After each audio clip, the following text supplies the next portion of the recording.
यो सामाजिक सञ्जालमा एउटा भिडियो हालेको थिएँ नि, यो एमाले चाहिने म पार्टी एमाले भए पनि तर भोट चाहिँ यसपालि मेरो परिवर्तन हुन्छ, भोट मेरो घन्टीलाई हुन्छ, बालेन सरकार भन्ने त्यो भिडियोमा एमालेका धेरै व्यक्तिहरूले चाहिँ निकै आपत्ति जनाएका छन् कि तपाईँलाई के लाग्छ त्यसमा? मैले ठिक गरेँ कि बेठिक गरेँ जस्तो लाग्छ?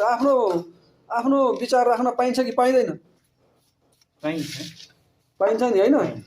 अनि धेरैजनाले चाहिँ सही गर्नुभयो, राम्रो गर्नुभयो भन्नुभएको छ। केहीजनाले चाहिँ के भन्नुभएको छ भने तपाईँले यस्तो विचार राख्नु हुँदैन थियो, किन सामाजिक सञ्जालमा हालेको? आफ्नो प्रष्ट विचार पनि राख्न नपाउने हो। म एमाले हो, तर एमाले भएर पनि त मैले यसपालि भोट चाहिँ परिवर्तन गर्ने मात्रै त भनेको छु नि। अनि आफ्नो भोट पनि परिवर्तन गर्न नपाउनु, आफ्नो विचार राख्न नपाउनु, मैले कसैको प्रचार गरेँ होइन, कसैसँग भोट मागे होइन, हो कि होइन भन्नु त? अनि आफ्नो प्रष्ट विचार त राख्न पाइन्छ। आफ्नो मताधिकार भनेको मेरो मत कसैले खोज्न पाउँदैन। मलाई जहाँ इच्छा लाग्छ त्यहाँ राख्छु। पार्टी म एमाले हो, एमालेमा मलाई भोट हाल्नु मन लागेन। एमालेमा राम्रो मान्छे ल्याओस् न, अहिले पनि एमालेमा पनि भोट हाल्छु नि। राम्रो मान्छे जबसम्म ल्याउँदैन एमालेलाई किन भोट हाल्ने?